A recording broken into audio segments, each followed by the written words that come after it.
এটা কংগ্রেস আমলের caged parrot নয়। ইডি সিবিআই কে স্বরাষ্ট্রমন্ত্রী প্রধানমন্ত্রী পরিচালিত করেন না। আমাদের নেতৃবৃন্দের কাছে আমরা পশ্চিমবঙ্গের বর্তমান অবস্থা জানাবো, অভয়ার মা বাবার আবেদন জানাবো, এর বেশি কিছু নয়। অভয়া মঞ্চ যে ডাক দিয়েছে 9 তারিখে সামিল হতে, আপনারা সামিল হবেন? হ্যাঁ, আমরা কর্মী সমর্থকদের বলেছি রাজনীতির পতাকা বাদ দিয়ে সেখানে সামিল হন। একটা স্বতঃস্ফূর্ত প্রতিবাদ, মানুষ বিচার চাইছে এবং একটা প্রাতিষ্ঠানিক খুনের বিরুদ্ধে মানুষ স্বতঃস্ফূর্তভাবে প্রতিবাদ করছে।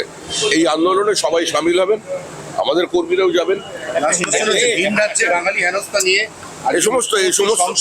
এ সমস্ত মুখ্যমন্ত্রী গল্প করে এই ধরনের আন্দোলন করে পশ্চিমবঙ্গের যে সমস্ত পরিযায়ী শ্রমিকরা বাইরে আছেন তাদের সর্বনাশ করছেন।